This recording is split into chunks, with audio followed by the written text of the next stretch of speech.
How are you? Doing well. How's everything on your end? Not too bad. Not too bad. Thanks for coming on. Yeah, of course. Thanks for having me. You bet. Uh, yeah, I was Avery's already on here, and I was getting ready to tell him we have this phrase that we use, or at least I use, when I don't feel like I got enough done in a day. You know, those days where it's the grind, it's just a little bit harder. It's a Yeah. $10 day. $10 day. I feel like I owe everybody $10. So that's my day. Like at about, I don't know, 2:30 or something. I just looked at my wife and I said, I think I'm just going to admit I'm worthless today. We'll try to give the people their money's worth now, huh? Well, you probably have to just carry the load a little bit for me.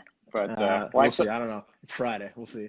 Well, that's why we do these things on Friday, and why they're called a cocktail hour, right? Smart. So, there may be a little something along with my beverage, right? There's nothing wrong with that. Start celebrating the Friday. So I love it. But you're good though? Yeah. Recently in your 30s? Yeah, like a week now. Feel old. No, I feel good. You feel old. Don't say that to me. It took a day. Then I was like, I feel pretty good. So it's good. It's just another day, right? Yeah, it's just hot down here. I mean, last week it went up like 15 degrees from the previous week. So I think Monday was like 102, felt like 111. And I was like, where'd this come from? Yeah, it just became summer all of a sudden. So, well, we're not trying to be shy about joining you because it's been in the high 90s and super humid. Yeah. But yeah, we can't go 3 digits. So you still got it. But that's nice. So, do you guys have everybody back in rooms now, or how's that process going for you guys? So we're starting with football, pretty much like everybody else around the country. So they're back. They're doing all their testing to make sure everybody's healthy and safe now. Activities are supposed to start next week with them. And then our second phase, hopefully if football goes well, our second phase will start to kind of bring some of the fall sports back. So we'll try to get volleyball back, the hoops teams back. And then if that all goes well, we can hopefully roll everybody else back. So we're looking at kind of 6 week integration period for kind of our sports back on campus. Gotcha. For a lot, it seems like not only is every state different, but almost every institution within states are different. Yeah. So like, we're getting ready to go install some units with Alabama basketball, and we checked in like how do you need us to do this? Right. You know what I mean? But then like IU proactively sent something out like to everybody, and it was, if your staff, if your vendor, like all those things. And I was sort of like, all right, this is a new shell game for everybody, and we'll just have to figure it out as we go. So yeah, I think the day everything shut down, we started building this model that we had no idea what it would look like, but we were just trying to kind of have the foresight to get ahead of it. Obviously, nobody has, but we've done a pretty good job of kind of trying to stay as prepared as we can. Well, it's sort of like, and for folks who are listening, like you, myself, and Donnie chatted at one point and kind of caught up on this a little bit, but the only thing that everybody really knew was that athletes were going to be detrained in a way that they hadn't been detrained before. Right. So that's a weird baseline to sort of try to set and then build off of. For sure.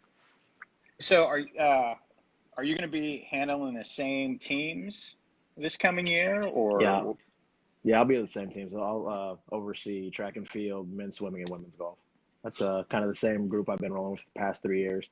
I got down here in 2016, and it was with track and men's swimming, and then added women's golf 2 years prior to that, or following that. Gotcha.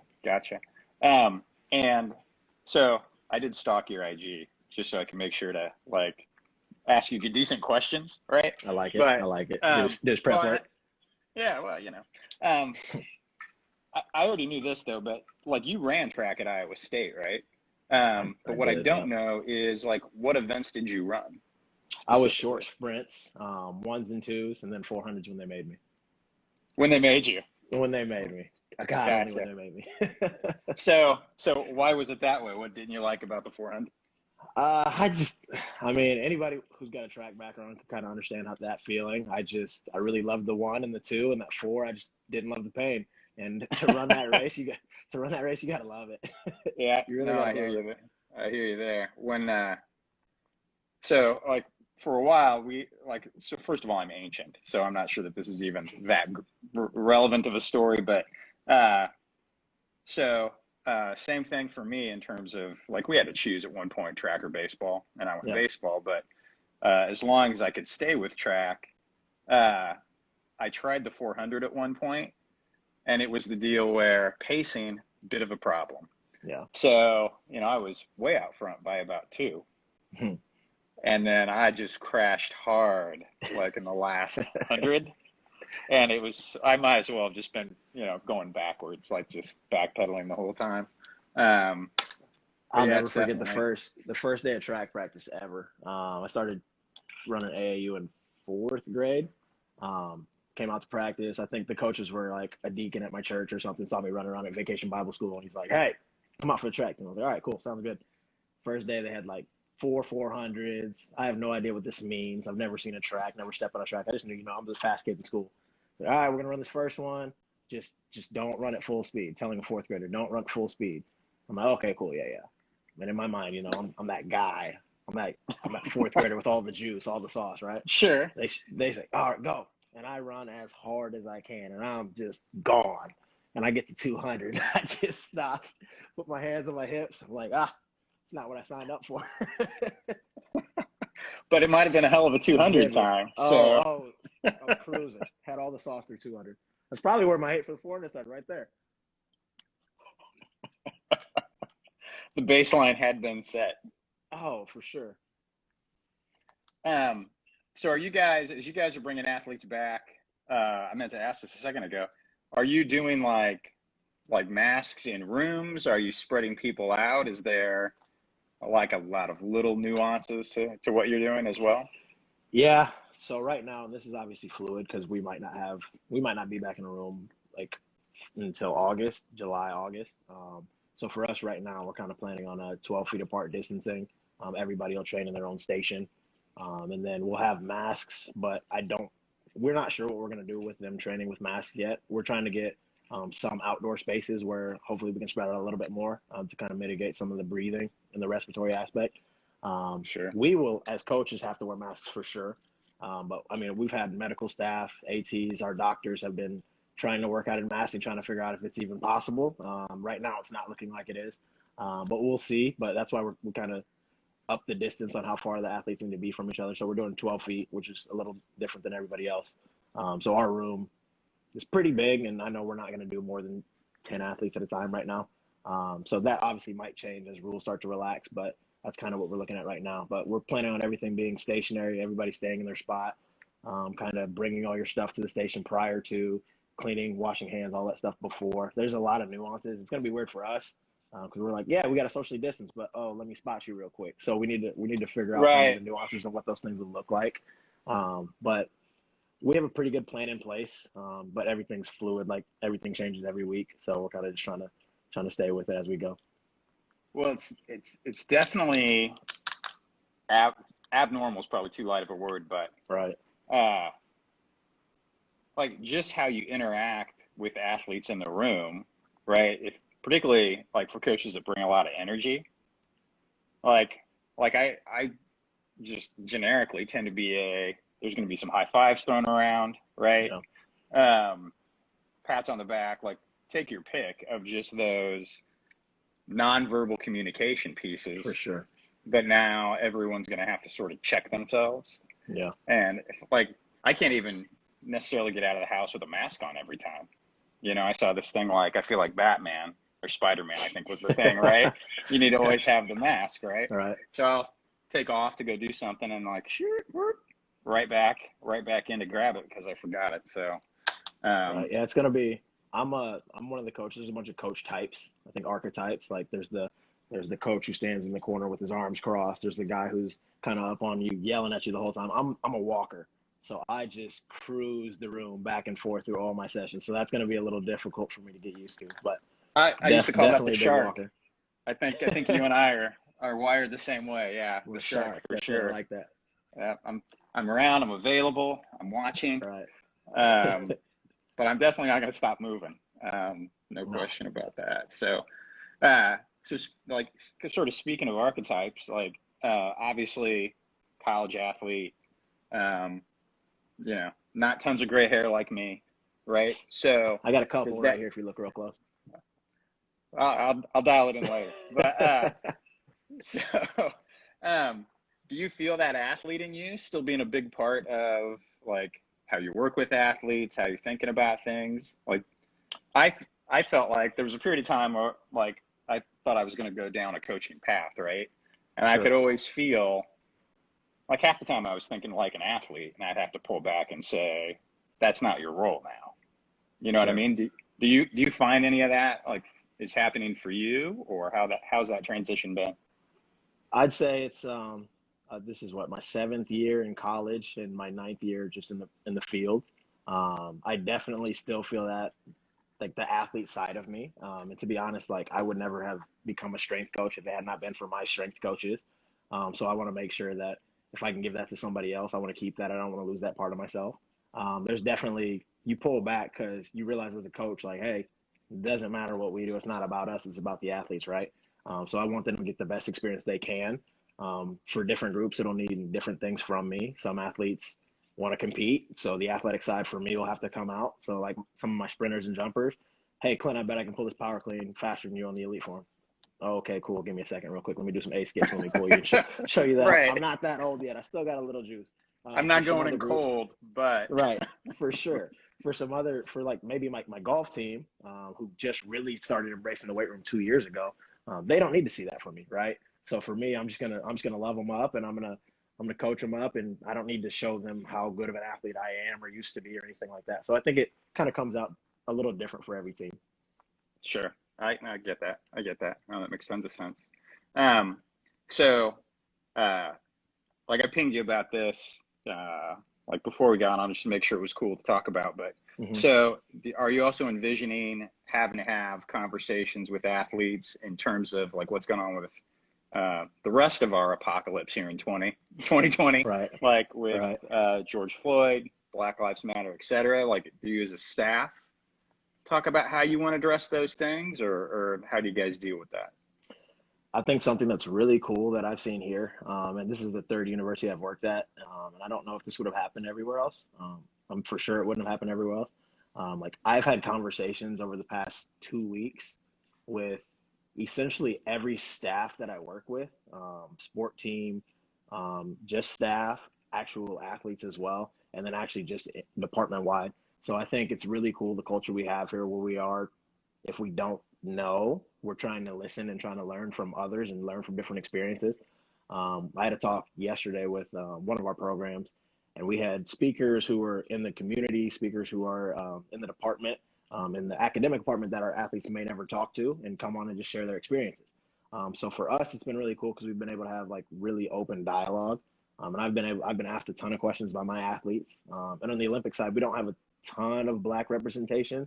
On the track team, obviously quite a bit, but outside of that, we don't have a ton of representation on just the Olympic side. Obviously, football and basketball is a little different. So for our athletes, it's been really cool for them to kind of do a deep dive in something they haven't really had to wonder about because we are really inclusive already. So like, why talk about these things when you're already really inclusive? But we've been able to say, hey, this is kind of why these things matter, and how they can affect you and how you can affect them, right? How you can affect change. So we've actually had a ton of those conversations the past couple of weeks, which has been pretty cool. Oh, that's awesome. Yeah, I was saying to my wife, in a weird way, because she's been working with her company, right, in terms of like just being reflective, right, kind of going forward, trying to do the right thing and be progressive. And my comment to her at one point was, I almost feel like we get to cheat. Like we already work in a more diverse environment. And maybe cheat's not the right way to put it, but like things are already sort of whittled down in a way where you can have those conversations more easily. And then it probably gives us all a bit of a nice stepping stone to do more because we're already a bit closer than I think, like outside looking in, people get it, but they don't get it is kind of the way I feel about athletics in a great degree. But like I bet you and I could just sit here and rattle off tons of diversity, right? That we see every day. And when when you whittle it down to like having your teammates back, things get pretty easy pretty quickly. Yeah, for sure. In many ways, right? And it helps just kind of shed some of the veneer, right, of the rest of veneer's not a great word, but what is going on elsewhere. So are you yourself being kind of active, like in terms of like outside of the university? Yeah, for sure. The amount of surprisingly coaches, I've had a lot of like friends reach out and just ask like what they can do better, how they can help, different things like that. But really, the amount of coaches from other schools that have reached out to me has been pretty incredible. And we've had a ton of dialogue. But I mean, I can sell it to a coach as this, right? So you get athlete in, he might not buy into whatever you're doing right away. But you have to, same thing, you have to build that relationship because nobody's obligated to give you their story, right? So that happens with athletes. And I think it's kind of similar in this case. But for me, I've been really active because I do feel obligated because I feel confident and competent enough in the way I can vocalize and express my feelings and my kind of past experiences that I feel like I am obligated for those who maybe aren't as confident giving some of those stories, because how else do you learn unless you can hear from somebody else's experiences? So I think I've been pretty active on that aspect. Nice. Are you hearing, like you mentioned, coaches reaching out, asking you questions? Like, is there a common thread in that, like kind of a common few questions, or is it kind of all over the place? It's kind of all over the place. If there's a theme, it'd be like, obviously I don't want to generalize, but they say, hey, what do you think like Sure. my black athletes might be struggling with that I wouldn't understand? So that's kind of, I'm saying, hey, it doesn't matter if they're an athlete or not. I think a lot of black people are feeling very similar feelings right now. So I said, this is some of the common things you might see, some things you might be able to help. But then realizing also, hey, there's a lot of people hurting. It's not just the black athletes, like everybody's hurting right now. A lot of people are hurting. So reach out to everybody. That's been the pretty cool thing I've been able to see with a lot of different staffs. Yeah. I put something up. I don't know if you follow the Players Tribute at all. I don't. Some pretty good articles in, remember Cameron Butler, NBA player. Mm-hmm. I think he went to UConn. He had an article that hit home for me, and he led off with saying it's a we thing. And for whatever reason, you know how sometimes you just don't know what's going to grab you emotionally until it does? Right. That one popped me like pretty hard, and I was like that's just been sort of my thing for the last couple of weeks, right? Trying to push forward, and it when you said it's not just athletes, right? It's not just the black community, right? Everybody's hurting.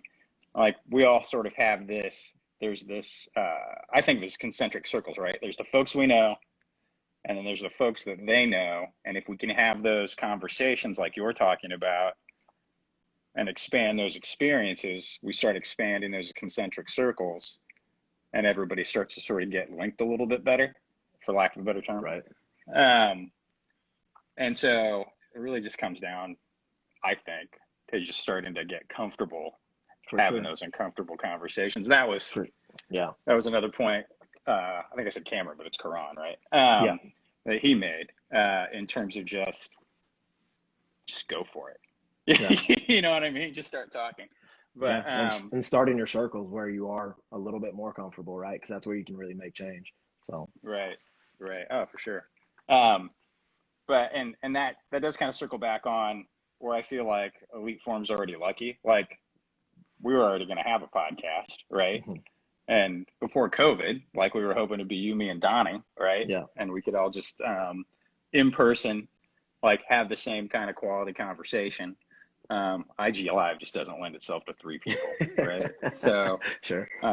You get long pauses and then people talking over each other, and then everybody said something interesting, and so you're trying to sort of backdoor it from there. So, right. So, like in terms of kind of some of those uncomfortable conversations, are you also kind of thinking about, and this is a somewhat selfish question, I suppose, but do you think about it in terms of like companies that you're working with, or you personally like who you're supporting? Are you going that deep with it? And do you think that's like a good approach in terms of sort of voting with your dollar? I feel that I actually heard one of my coaches said it really well the other day. It wasn't even a quote about what's going on now, but it landed really well. Like, there's a bunch of different scopes, right? Like, you may be the super vocal, let me go protest.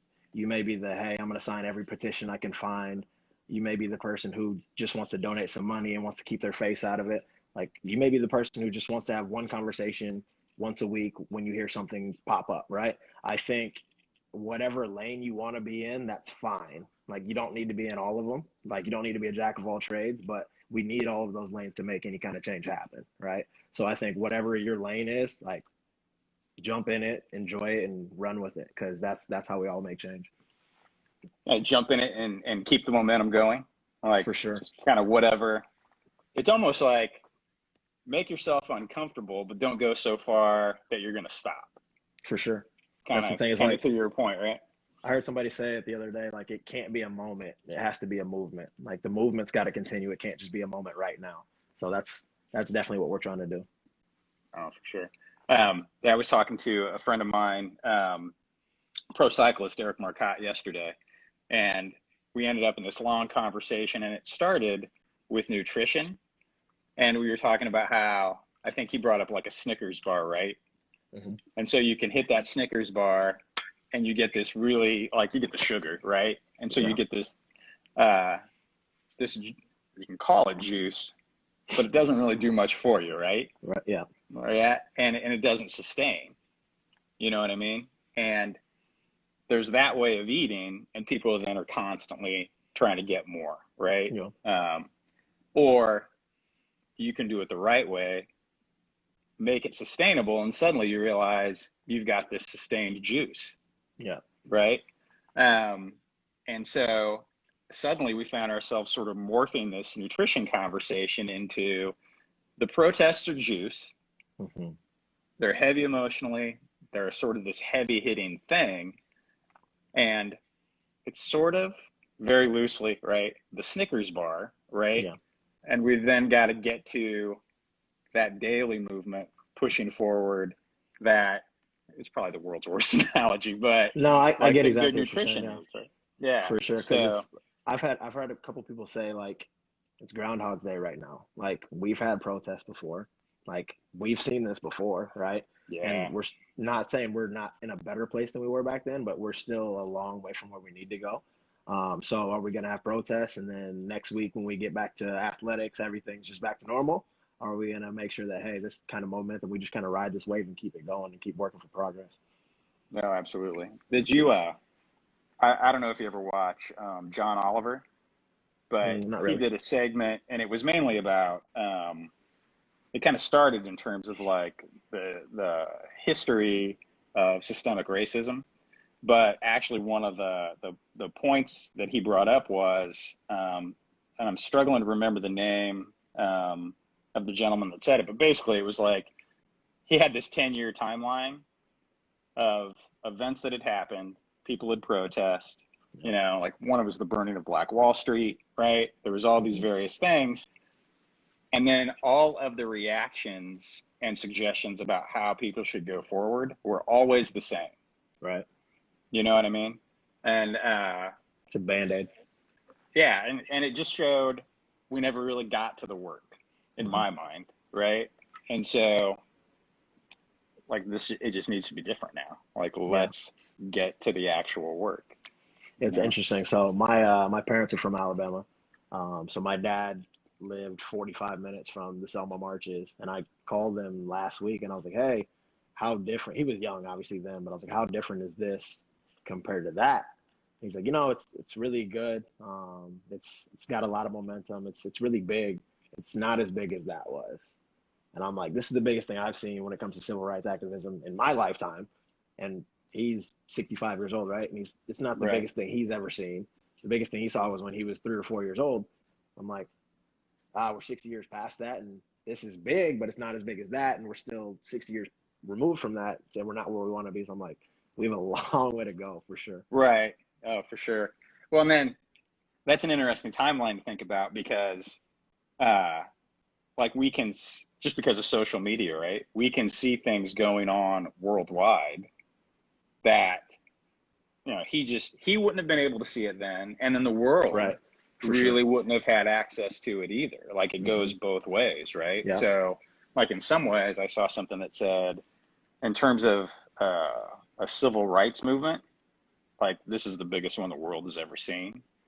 Right. And there is something heartening about, next thing you know, you're seeing like protests in Belgium, right? Or Australia. Right. For sure. So yesterday I was Skyping with Chris Gaviglia, who's with the Queensland Academy of Sport in Brisbane. And he was asking about it and he brought it up. And so, boy, if there's an opportunity to carry a conversation forward. For sure. Like we've got the tools, Absolutely. No, it is good to start hearing the conversations that like long overdue finally be had. So I'm hopeful that some real change will come from all this. Yeah, kind of cautiously optimistic. Yeah, Is that for sure? Would that be I'd fair? Say that's fair. My guy John Jones just joined in. I was waiting to see if he was going to say something. Any questions for Clint? Give him a chance. Yeah, one of the things that, like we were talking about different perspectives, I grew up in Indiana, and Indiana does not have the greatest history, right? Sure. Because it was basically in the 40s, the center of the Ku Klux Klan, and I think it was 30% of all adult white males were a part of the Klan. Man. And like that's basically one generation, maybe a generation and a half, because generations aren't really measurable. You know what I mean? Like away from where I was. But then when you're growing up, like I was just this dumb moron, naive kid, right? And I didn't realize until I got out in the world and then would think back on things that had gone on, I realized how deep it really went and how it carried over generation to generation. And it was one of those things. I was a little disappointed I didn't somehow catch on, though I don't know how that would have happened. Right. And then it's become always like a touch point, like a sore point. You know what I mean? Because then, I think on the flight or fight, right? I tend to be more on the fight side. Sure. So that's not always been the best thing, but just wanting. The idea of 30%, right, in the 40s is just another one of those things that just shows there's so much to work on. That's not that long ago. No, not at all. No. Like, not at all. So, annoying as hell. But, tough days, but hopefully positives to come. So, hopefully. Yeah, let's just make it happen. Instead of saying hopefully, you know what I mean? For sure, yeah. It's going to take more than you and me. Oh, for sure. But, our 1 hour Instagram live's not going to, solve the world's problems. I don't think that's going to be it. We'll get rid of COVID and systemic racism in 60 minutes, and it'll be great. If we didn't do our job, right? Well, if we had that ability and didn't do it, then we really didn't do our job. Like Thanos, just snap your fingers, make it happen. Yeah, exactly. Jonesy, what's going on? We're just talking. Like there's no script. We're just hanging out. So, game to throw out anything you want. Clint's away. So in terms of obviously you're still fit yourself. So do you have a program that you follow? Are you doing more of the just whatever feels good that day? No, I follow a program right now. It's NFL offseason, so I train a couple NFL guys. So trying to make sure I stay in shape with them so I can work them out. So I follow one of their programs right now, just to make sure I'm still able to go when I need to. And then as soon as they go off the NFL camp, I can go. Just are you gonna back it off a little? Yeah, I'll back it off. Just do some volume, get sexy for the beach, You do seem to like the beach. That's come up several times. I like the beach, man. I do. What's up, Does that stem from anything in particular, or? No, actually, I don't. It didn't even happen. So I'm from Iowa, right? So flat, no water, none of that. I didn't You start grew up in traveling. Iowa? I grew up in Iowa, yeah. Okay. So I Where in didn't Iowa? start traveling. Central Iowa, so about 20 minutes north of Des Moines. It's like a small Okay. town called Boone. Um, yeah, I need to go to Barbados. You're right, Jay Jones. It's on my list. Um, but I didn't start traveling until like really traveling until 2016. And that's when I really start talk about differences of opinion and being kind of stuck in a box. Like until you kind of get out of your own space, you don't realize how diverse and how big the world really is. So I started traveling and I got hit with the bug, and I think I went to Amen to that. 4 or 5 countries last year. So whenever I get a chance to get away, I do. So it's been rough for me during COVID. Obviously, plenty of things going on in COVID that have been not great. But I was planning on being, obviously, Olympics this summer, so I was planning on being over in Japan and all the stops before that. So I was expecting a lot of traveling this year. I got cut short. That's okay. Obviously, bigger things going on. We'll get to it next year. But So what? You said you went to 5 countries this last year. I think it was 4 or 5. Where'd you hit? I went to Singapore, Malaysia.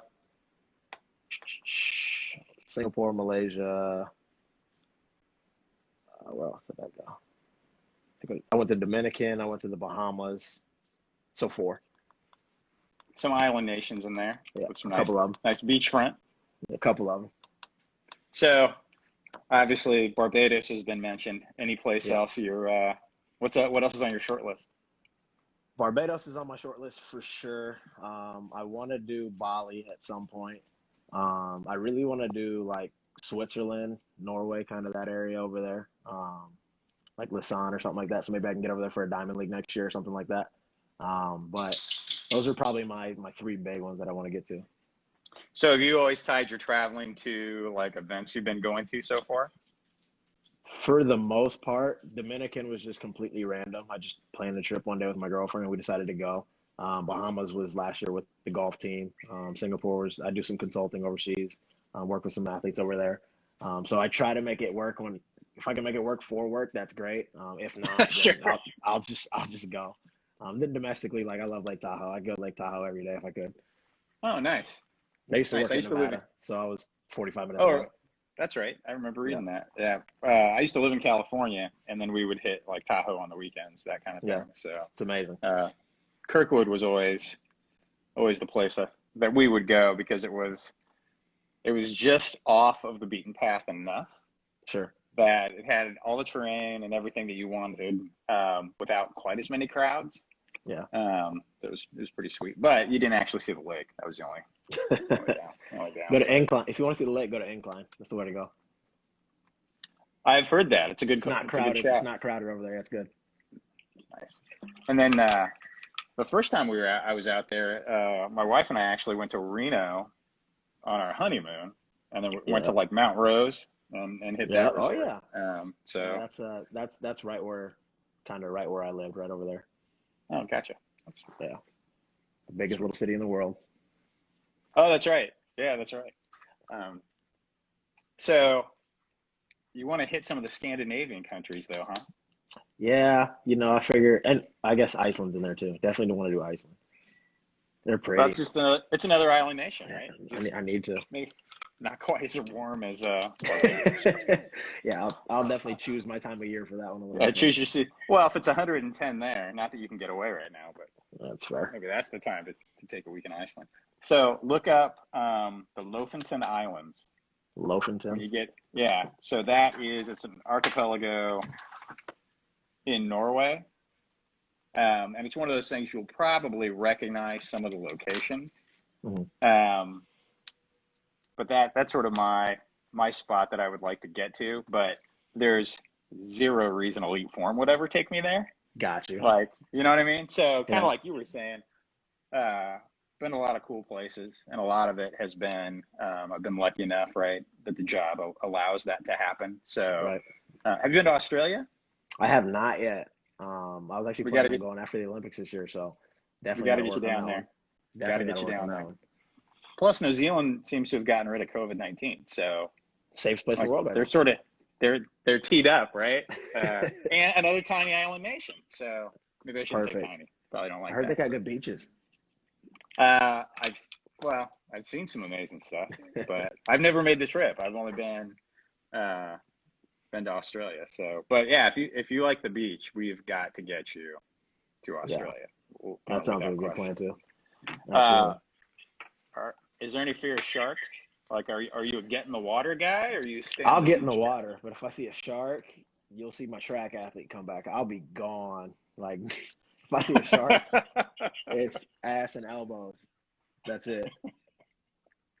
Well, Chris Caviglio just jumped on. He said, "Come have a visit." He's in Brisbane, and trains a diverse number of athletes. So maybe there's some professional improvement. Yeah, maybe we'll cross we can sort of I like it. See if we can make it happen. So yeah, exactly. So like back to training, folks. Like obviously, you guys have access to our system, but it's been a little while. I don't remember talking about this when we talked before, but what other technologies are you guys using now, like kind of with your athletes? It's a little diverse. I think every coach is a little bit different. I kind of call technology and recovery at UT kind of like a buffet. So whatever it is that you like, you can get your hands on. For me specifically, I use obviously EliteForm religiously. That's not even a plug. He's not paying me to say that. I love EliteForm. It's been great. Appreciate it. We have a no spiel rule with both these and the podcast. Like we don't want to be those guys. So yeah, I don't. Thanks for the qualifier. I tell everybody I love it. That's what I do all my programming on. I haven't used Excel in years. I don't know why I would. So I use EliteForm extensively. Also use the Dari system, the 3D movement screening. We also do force plates, force decks is who we use, and then we have the ISO mid-thigh pull based off that. And then we also use the Nordboard, or specifically what I use. Gotcha. What other, I guess buffet to try to steal from you, like what other things would you have access to that maybe if you were over a different sport or like had more of a need for it, like what else do you have access to? I think the big thing here that's utilized would be the GPS tracking. So obviously they do it, like soccer and football do a ton with GPS, and I think that gives you really, really good data, especially when it comes to managing load, specifically probably for football and soccer athletes, those field athletes. I wish my ADs were on here to hear this. I wish we could. Well, it's going to go up on YouTube later, so if you need to point a link, we've got your back. I wish we could load the other 10 racks in our weight room with EliteForm. Working on that. Thank you. A little bit more to figure out what's going on like during sport. So like I know there's the Athos pants, different things like that. Like that's something that I think could be really beneficial for us, and we're kind of limited on that. We've touched on it a little bit, but we haven't like dove into it yet, and that's because we got a whole bunch of stuff in the last couple of years, and we're not going to get everything. But I think if I could go somewhere else, that's probably where I'd go. Gotcha. Well, it gets kind of tough, I think. Like with any tech, there's like you can get a demo of it, right? And you can try it out a little bit. Right. But I don't feel like, and I would say our stuff's the same way. Like until you use it for a more extended period of time, for sure. Like the value, it's hard to get the value out of it. Yeah. And understand. Basically, it's worth what you paid for. I mean, for lack of a better term. So, like I've always, I can't remember when we first installed some units with you guys and Donnie, but it was a while ago. It's got to be like 6 years ago. I think it was 13 or 14. That makes sense. But it was obvious that like the smorgasbord or a buffet was a good way to describe it. Like there were definitely some things around, and then if it made sense for what you wanted to do, it was available to you. And initially at the time I was like, seems like they have like a lot of random stuff. Like I saw it as random. And then it really wasn't until like chatting with you guys, like reasonably consistently. Right. And then, you can just see online how people are doing work, that kind of thing. that I started to realize, the value here is that I can pick item X out of this list and apply it right when I need to. But yeah, I was low on the go on that one. I didn't quite catch on at first. But. Well, that's the thing too. Like, obviously, like sports science and gathering data is so new in the U.S. Like it just hasn't been happening here for very long. So I think we're well behind the curve on that. Like when we had 1080 when I first got here, and we had awesome sports scientists, and we were working through everything, and I just ran on it every chance I got to just get numbers to see what the hell we were looking at, right? And I think we've done that with everything. We've kind of everybody kind of immersed themselves in something different, a different piece of tech. I'd say everybody's pretty versed in something different on our staff, which is pretty cool. But you kind of immerse yourself in something, and then you really learn like, hey, this data is valuable for X or Y, or it really doesn't matter for my population, but you don't know until you get into it, right? So. Yeah. And then is that sort of created like you have this staff who are almost individual experts on like tech X, and then that way, if you start using it, yeah. I mean, we always try to make ourselves available, right? But then, like, I could easily envision a case where, say, someone's new to your staff, and they have a quick question about like our stuff. Instead of emailing our crew, I can just see them looking over and, hey, Clint, like, whatever the item is, like, how do I change the load on this? And is that kind of, has that been intentional, like in terms of like how Donnie maybe handles the staff, or did it just happen and fell into place? I think it was pretty organic, to be honest, because we had a sports scientist when I got here, and then he left to start another program, so we just didn't have anybody to look over all this tech that we had. And I still got rolled up. I still had EliteForm. I was like, I know this is good. I know it was great. So let me just dive into it a little bit more. So actually, like not having a sports scientist and then having a gap where we didn't, I was able to just kind of dive in and just really learn a lot of the tech, which is really beneficial for me. It kind of just happened. And then obviously we got another sports scientist. Now we have Travis Valantes. He's awesome. But now we can have conversations rather than, hey, I don't really know what to do. Can you go do the number thing with the whatever? But now we can have like real conversations and like really make change, which has been really cool. So I have great conversations with him. I still talk to our old sports scientist, Chris Morris, who's actually on the call. He jumped on a little bit ago. He's at Kentucky now. But we can actually have those conversations about what the data means. And then for me, it's a little easier now because obviously I understand what's going on, where I can have the conversation with coaches, because at the end of the day, like that's where you're really going to make the change. Well, very true. I mean, that's a good point. Like, like when it becomes contextual for you, right? Instead of just someone directed me on how to do this, for sure, you're able to bridge that gap. But then the biggest, maybe gap's not even the right word, but the biggest piece that we often see is just getting the buy-in from the sport coach, for sure, right, on whatever it is you're trying to implement. And that, I think that may be everybody's sort of,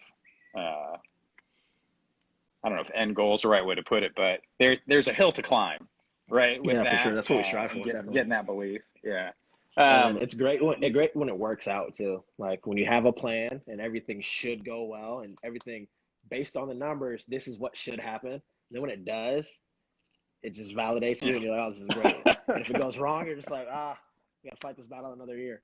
But when the numbers, I always tell my athletes and like recruits, whatever it may be, like I work with very objective sports, right? Track and swimming, super objective. Like, why would I not train them in very objective ways, right? So that's been really good for buy-in for the coaches and athletes. That actually is a great point. And I don't know that I hear, I guess in my opinion, it discussed maybe enough. Like, there's a cascade of things that go into being a student athlete, right? And you're trying to gather almost as much information as you can about nearly all of those things. Right. And so that's why we have wellness questionnaires to try to figure out the subjective stuff, trying to measure sleep, etc. But then, like literally like we were joking about the 400, right? Or the 200, like having it on a stopwatch definitely allows you to quantify some things in a way that, to steal from something else you said, if you have a bunch of soccer guys running around a field, like there's some chaos right inside of what's happening on a soccer field, where GPS definitely helps, but at the same time, like you may not have needed to cover as much ground because the other team was always pushing the ball up the far side, like those kinds of things. So that's where like heat maps, while they tell you something without context, they don't really tell you everything you might think at a glance. So that's one reason I do like the fact that like we're also trying to measure something that's relatively finite. And, you know, obviously you can, if your form's not right, like you don't pop your hips, right, on a clean, it's going to impact like your metrics. But yeah, having something very directly objective to look at definitely has a value. For sure. It's great because, I mean, how many 140 kilo squats have you seen? A million of them, right? But they're all like, there's a box from really, really good 140 kilo squats to really, really poor 140 kilo squats. Like they weren't all created equal. So for us, it's nice to be able to objectify and say, hey, this is where we need to be. For me, I'm super fluid with my training, specifically with like those two teams, as you have to be because they do so much volume outside or in the pool. So I'm very, very I'm very fluid with what we do in the weight room. So I can come in, I can have a kid start on his warm-up set, look at his power on his warm-up set. Hey, kid, you're not ready to go today. So then right there, I can just know, hey, we might need to switch some things up. Or, hey, you're not as tired as I thought you'd be. Let's push it, right? So, but for us, it takes the guesswork out. Like, yeah, you can see the bars moving a little bit faster, but how much? So for me, it's really easy for me, especially kids I've been working with for 3-4 years. Like, I know what you got. So when I see what you're giving me, like, hey, I'm ready to go up or down depending on. So it's really nice for me. Yeah, I would. So do you find, like, would you almost say that you're almost auto-regulating, like on a daily basis? Daily basis. Gotcha. Daily basis. Like, obviously, I know where we want to be, but I'm super auto-regulatory. So, I mean, on our sprint days, for our sprinters, like the days that they run fast are also the days where we're going to lift. So I know, and we lift always before we sprint, and there's a 4 to 5 hour gap between to make sure that we're getting quality sessions both places. But for our coaches, they'll gauge everything that they're going to do at practice based on what they see in the weight room, right? If they come in and the kids have a really good morning in the weight room, like we're ready to go. Maybe this kid's hamstrings are a little bit sore. Maybe you're not ready to sprint. We need to back you down. Or this person's not doing really well for their ankles today. Maybe we'll lessen your plyos, but we'll use everything. We'll auto-regulate on the spot right then and there. And how are you guys managing the communication piece between like what you've had happen in the weight room, right? And then out on the track, what someone's going to do then? The great thing for me is that I have coaches who understand that it's all got to go together, right? It's not about the track. It's not about the weight room. It's not about the training room. It's about the whole thing. It's not about what they ate. It's not about their sleep. It's about the whole piece, right? So we have daily discussions. The trainers are the same way. My track coaches are always in the weight room. I'm always at the track. Like it is 100 degrees out here at night, so I get to the track as much as possible. We don't have windows in the weight room, right? So I got to get out and get some sun. So it's a give and take, and we're all a part of every decision. Like we sit down with the entire performance team, coaches included, at least once a week. And we can have those conversations so everybody knows what's going on in every different facet. And there's no silos. So that's the only way it can work though. Otherwise you get gaps. Absolutely. And so like a lot of it then is, if I heard you correctly, it's face to face.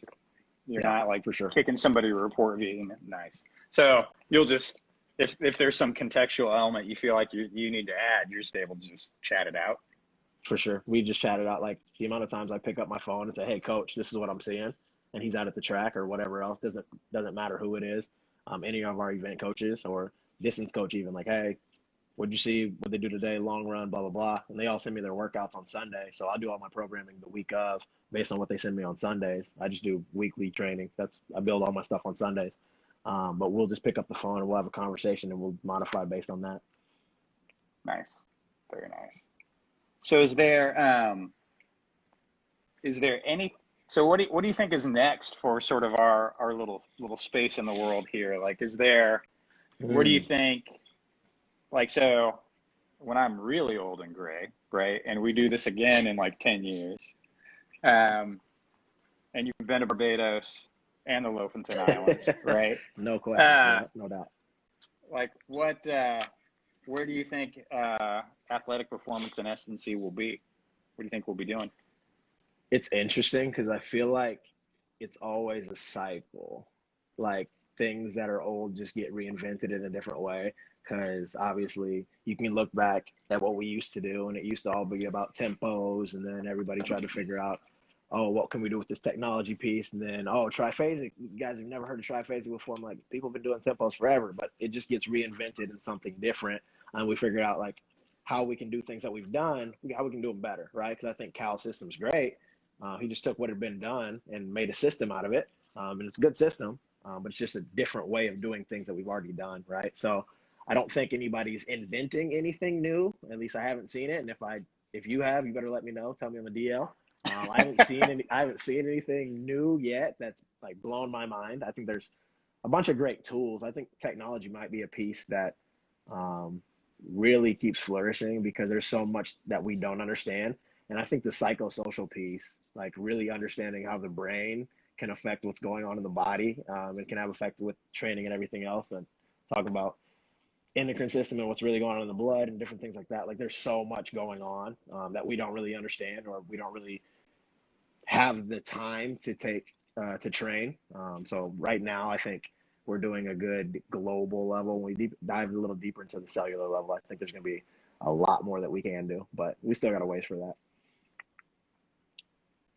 Well, there's always someplace else to go. For sure. One of the things you were saying is reminding me of, I don't know if you follow like Bob Alejo Hmm. on Twitter or anything, but he made a comment like, if you tell me what you're doing now, I'll tell you what we used to call it. Yeah, for sure. And I felt like that was spot on. And like, I'm not shy. Like, we just built a better Tendo unit, For like sure. literally. Hmm. That was the starting point. Measuring the exact same thing. Well, it's like, well, you and I were talking about Rashansky the other day, right? Yeah. And fall off sets. And I've heard that phrased 5 or 6 different ways. And I had to have your help to remember remember his name at the time. But yeah, there's knowing knowing what we need to measure, and then there's how we measure it. And a lot of Right. sports tech now is just how we're measuring things we already knew we needed to know or wanted to know. Hmm. But I do think the cognitive side, maybe in 15 years, back to I guess the way I phrased that question, since the brain's the Right. most complicated thing we know of in the universe. It's Um, it's so complex, and I love it. And we're learning new things, and we still don't know anything about it, right? So that's I think that's going to be a big piece for us. And I think Brett's doing a really good job. Bartholomew's doing a really good job starting to dive into that. So for those of you not following him, you should be. He's doing a really good job with a lot of that. But there's so many different avenues you can even go into just talking about what's going on in the brain and neurally. So it's a deep dive for sure. More yeah, than for, I'll be able to figure out in my lifetime. well, or many lifetimes, right? Like, Right, exactly. Yeah. if you wanted to pick something that you could study where you knew you were never going to run out of anything, that would be the place to go into. Yeah. Absolutely. So, Absolutely. no question. Well, hey, man, I'm going to let you get to your weekend. I appreciate You going that. to do it? You got any plans? Beach? I wish. No, I think I think I'm gonna lay low this weekend. I'm just gonna enjoy a little bit of 100-degree weather and get a little sun. Try to get out of the house a little bit. Yeah. How about you? Nothing wrong with that. Well, I get stir crazy pretty quickly. Yeah. So I will definitely be getting out. So I'm a cyclist, right? You name it. Like it's sometimes good for me to just get out and go like 3 hours, right? Fairly hard, and just come back totally exhausted. All No, right. you're just gonna hang out. Like my whole family's here, like which was totally like we thought we were empty nesters. Not to date myself too much, right? But so my daughter had moved out. My son was off at college, and then my daughter actually moved back because it was more of a boyfriend thing. But then COVID-19, he's an athlete, that brought him back. And so we went from just my wife and my dog to everybody back, which I think my kids are awesome. So I love having them back. You know what I mean? But it is a bit different when I'm trying to figure out how to work at this island instead of going to the office. Sure. Right? Yeah. And my wife already worked at home, so she's like just to my right or just to my left, depending on where she's set up. Yeah. And so sometimes I just need to get away. So I think that'll be my weekend. I'll just be out in the middle of nowhere, Nebraska. It's kind of my own version of therapy, I suppose. That's all right. That's all right. Have a couple more drinks and you'll be good. Well, yeah, nothing wrong with that. So, hey, thanks again, man. I really appreciate it. I appreciate you having me. Thank you. And let's get rid of COVID-19. So you, me, and Donnie and we can go super deep dive on whatever we want in person. You name it. Let's do it. All right, brother. I appreciate it. Take care. Awesome. Yeah. Take care, man. See you.